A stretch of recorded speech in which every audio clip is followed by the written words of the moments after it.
Good morning to all of you. Welcome back to my channel. आज है 5 अप्रैल 2026 और ये है द हिंदू न्यूज़पेपर का पेज नंबर 11 और न्यूज़पेपर की पीडीएफ आपको इस टेलीग्राम चैनल पे मिल जाएगी। टेलीग्राम चैनल का नाम है वायु क्लासेस। यहाँ पे इंडियन एक्सप्रेस और द हिंदू न्यूज़पेपर की पीडीएफ फ्री में प्रोवाइड करा दी जाती है।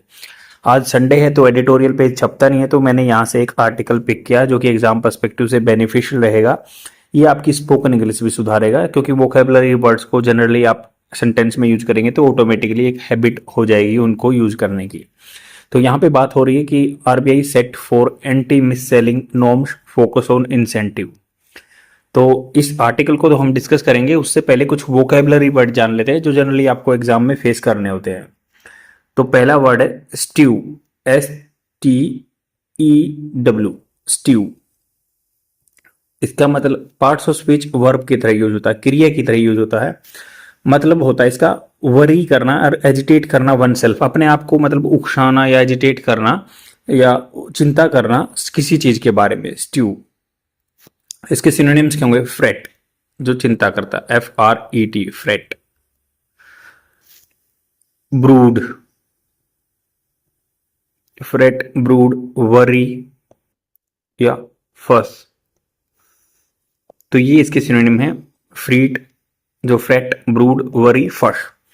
एंटोनिम्स क्या है?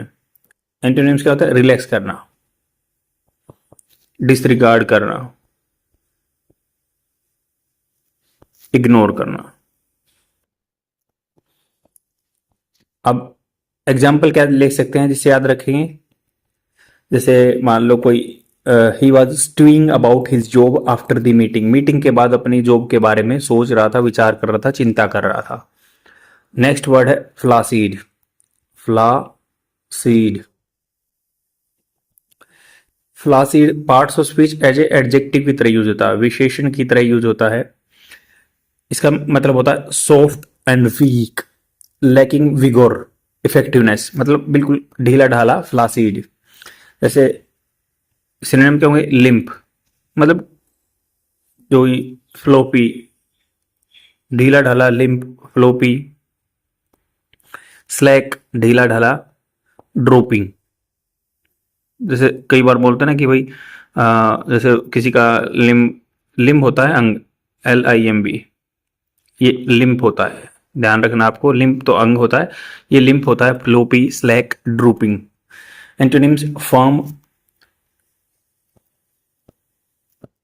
टोट, TAUT, टोट, रिजिड, स्ट्रोंग। और example sentence, his muscles became flaccid after a long period of illness. तो उसकी ढीली ढाली मसल होगी, फ्लासीड होगी। नेक्स्ट वर्ड है एग्रावेट करना। एग्रावेट होता है बढ़ाना, AGGR, एज ए वर्ब की तरह यूज होता है, जो कहता है प्रॉब्लम को, इंजरी को, कोई भी ऑफेंस वर्स एंड ज्यादा सीरियस कर देना, एग्जाजबरेट कर देना, वर्शन कर देना, इन्फ्लेम कर देना, इंटेंसिफाई कर देना। इन्फ्लेम, इंटेंसिफाई, ये इसके सिनोनिम है, ये इसके सिनोनिम है, इंटेंसिफाई। एंटोनिम्स क्या होंगे? एलिविएट करना। एलिविएट होता है कम करना, किसी चीज को बोलते हैं वो उसके दुख दर्द को कम करेगा, तो एलिविएट करेगा। इंप्रूव करेगा, सूथ करेगा, सूथ। मिटिगेट, कम करना। ये इसके एंटोनिम्स हैं। तो अब चलते हैं इस आर्टिकल पे, ये आर्टिकल क्या कह रहा है और इसमें क्या क्या चीजें दी हुई हैं। तो इसमें देखो ये दिया हुआ कि कई बार क्या होता है, इंश्योरेंस कंपनियां आदमी को चीजों को बेचती हैं और जानबूझ के अपने पॉलिसी बेचती हैं, और बैंक को कंपल्सन होता है क्योंकि बैंक के एम्प्लॉय को इंसेंटिव मिलता है। तो इन्होंने कहा कि RBI set for anti miss selling, anti होता है अपोजिट, मिस है गलत सेलिंग हो रही है, नॉर्म्स जो रूल फॉलो हो रहे हैं, फोकस ऑन इंसेंटिव, जो कि हमेशा केंद्रित रहते हैं इंसेंटिव्स पे, प्रोत्साहन पे।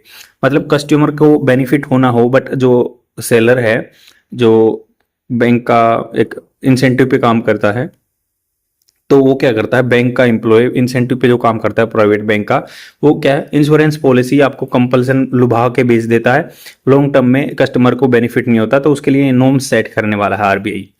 तो इन्होंने कहा कि आरबीआई में मतलब शायद हो सकता है, कंफर्म नहीं है, अनाउंस फाइनल गाइडलाइन। फाइनल होता है जो आखिरी, गाइडलाइन, दिशा निर्देश ऑन रिस्पॉन्सिबल बिजनेस कंडक्ट। तो रिस्पॉन्सिबल जिम्मेवारी वाला बिजनेस व्यापार का व्यवहार होना चाहिए। रूल्स टू प्रिवेंट, ऐसे रूल लेगा to prevent mis selling by the bank शून, तो बैंक जो मिस सेलिंग कर रहे हैं तो उनको ये करेगा। To protect the interest of citizen, protect करने के लिए, सुरक्षा देने के लिए इंटरेस्ट जो आदमियों के, सिटीजन के, नागरिक के इंटरेस्ट रहते हैं। द ड्राफ्ट, स्पेसिफिक ड्राफ्ट है जिसे द आर्टिकल यूज हुआ है। Guidelines with likely implementation, likely संभावना होगी लागू भी होंगे, डेट ऑफ जुलाई 1 से are expected to outline, outline मतलब एक फ्रेमवर्क दे देंगे। How bank should distribute, bank को डिस्ट्रीब्यूट करना चाहिए थर्ड पार्टी फाइनेंशियल प्रोडक्ट। कैसे जो बैंक हैं थर्ड पार्टी, मतलब एक तो इंडिविजुअल हो गया, एक बैंक हो गया, कोई थर्ड पार्टी इंश्योरेंस कंपनी है उसका प्रोडक्ट सेल कर रहे हैं बैंक के एम्प्लॉय, क्योंकि उनको इंसेंटिव मिल रहे हैं, स्पेशली विशेष रूप से insurance and how to make insurance distribution more transparent. तो इंश्योरेंस जो बेचते हैं उसके डिस्ट्रीब्यूशन को कैसे ट्रांसपेरेंट बनाया जा सकता है। But the main driver of this miss selling is commission, तो जो मेन मुख्य मुद्दा है इसको जो पुश कर रहा है ना मिस सेलिंग है, इस कमीशन, कमीशन मिलता है आदमी को पेड बाय द इंश्योरर, जो इंश्योरेंस की कंपनी इंश्योरर देने वाला है तो उसको द्वारा कमीशन मिलता है, विच fall under the IRDI, insurance regulatory development authority of India purview, तो उसके अंडर आता है वो। IRDI examining the issue since 2023, तो IRDI जो है 2023 से एग्जामिन कर रही है इस चीज को। Initially capped total management expenses, तो मैनेजमेंट के एक्सपेंसेस पे क्या है उन्होंने कैप लगा दी, लिमिट लगा दी, क्योंकि ये जो कमीशन है जो इंसेंटिव देते हैं वो अगर मैनेजमेंट के एक्सपेंसेस में काउंट होगा तो उसमें एक लिमिट होती है, इतना ही खर्चा कर सकते हैं। तो 2023 में ऐसा किया था उन्होंने इस चीज को रोकने के लिए, उसमें सम्मिलित था कमीशन, कमीशन भी इंक्लूड रहता था। हाउएवर, हालांकि कमीशन एक्सपेंसेस अक्रॉस लाइफ, जो कमीशन के एक्सपेंसेस हैं across life and non life insurance continued rising faster than premium, जो इंश्योरेंस की किस्तें ना वो इतनी बढ़ नहीं रही हैं, बट जो इनका जो कमीशन है ना लाइफ इंश्योरेंस देते हैं या नॉन लाइफ इंश्योरेंस देते हैं वो ज़्यादा बढ़ते हुए जा रहे हैं। As per IRDI latest annual report, जो साल की रिपोर्ट आती है, total commission is in life insurance alone stood at लगभग 60,800 करोड़ रुपए 2025 में। मतलब कितना कमीशन दिया गया इंश्योरेंस, जो कंपनियां हैं इंश्योरर बोलते हैं जिनको, 60,800 करोड़ रुपया दिया गया था। मतलब ये डे बाय डे कमीशन बढ़ता जा रहा है। अब 18% 1 ईयर, तो ईयर 18% की दर से बढ़ रहा है। वाइल प्रीमियम जो किस्तें होती हैं ग्रू इन सिंगल डिजिट, वो सिंगल डिजिट में मतलब 10 से नीचे जा रही हैं, इंक्रीज हो रही हैं। फर्स्ट ईयर कमीशन रोज ओवर 20%, पहला जो कमीशन था वो 2020% हुआ, राइज की सेकेंड फॉर्म रोज हुआ था। वाइल सिंगल प्रीमियम पे आउट जंप नियरली 30%, सिंगल जो प्रीमियम पे आउट था वो जंप हुआ था 37% पहले साल में। इंडस्ट्री एक्सपेक्टिव एग्जीक्यूटिव जो कार्यकर्ता इंडस्ट्री के सैड कहा कि this reflect aggressive acquisition strategy of insurer, तो एग्रेसिव पूरे भयानक तरीके से एक्विजिशन कर रहे हैं, मतलब अपनी जो चीज़ों को बेच रहे हैं इंश्योरर की। रिपोर्टेडली, मतलब रिपोर्ट है कंफर्म नहीं है, an elderly woman was recently made to withdraw all her fixed deposits to buy, तो ये तथाकथित है, मतलब कंफर्म नहीं है कि भाई एक बूढ़ी औरत थी जिसने रिसेंटली क्या है अपना विड्रॉ कर लिया FD जो थी फिक्स्ड डिपॉजिट बैंक में था बाई ये सिंगल, उसको ऐसा बहकाया गया कि सिंगल प्रीमियम पॉलिसी जो ली, प्रीमियम होता है एक जो किस्त भी होता है इसका मतलब, या फिर प्रीमियम होता है ऊंचे दर्जे की पॉलिसी दी गई। And this case has highlight how agents are enrich get जो एजेंट है ना वो रिच होते जा रहे हैं at the cost of the customer who ended up paying higher premiums to enable insurer to pay higher commission for customer acquisition. तो वो जो क्या है उनको ज़्यादा देना पड़ रहा है क्योंकि प्रीमियम ज़्यादा किस्त हो ज़्यादा हो जाएगी, ताकि वो जो इंश्योरर है वो कमीशन दे सके जो कि ये एजेंट है। अब क्या है सिग्निफिकेंट चेंजेस, अच्छे खासे changes. IRDI is proposing significant changes in the insurance commission, तो IRDI प्रपोज कर रही है, प्रस्ताव डाल रही है अच्छे खासे बदलाव जो इंश्योरेंस कमीशन स्ट्रक्चर है to address rising cost and ensure sustainability, ताकि ये जो सस्टेन रहे बना रहे।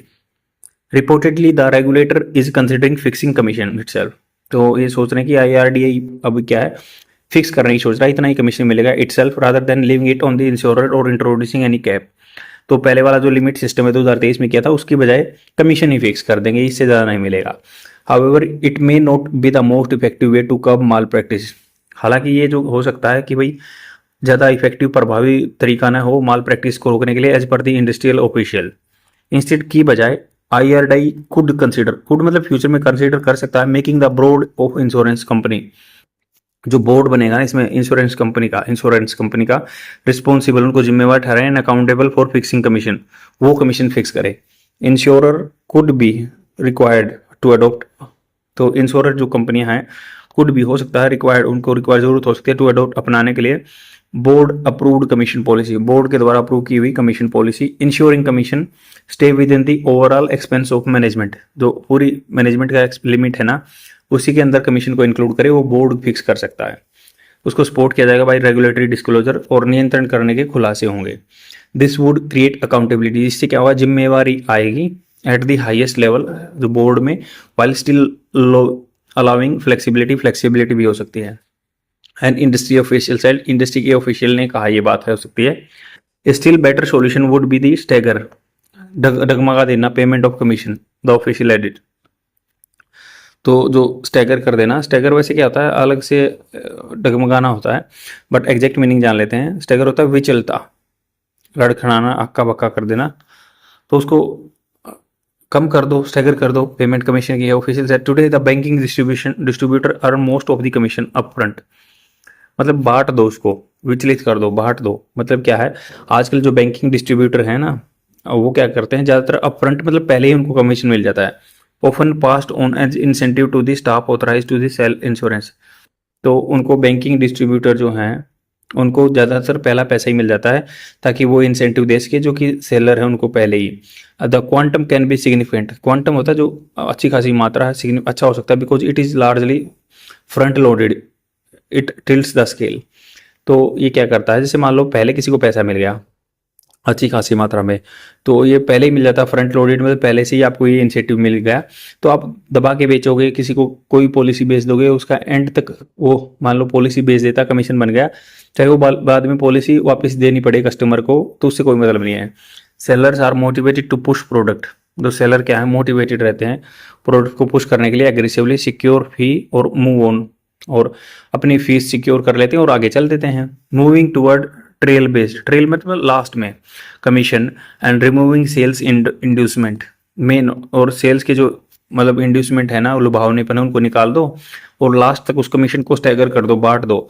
मे नॉट जस्ट कब ये रोकेगा mis selling, but also help करेगा ट्रस्ट इंश्योरेंस इटसेल्फ, और इंश्योरेंस कंपनी में ट्रस्ट आएगा according to the some industry official said, official ने कहा।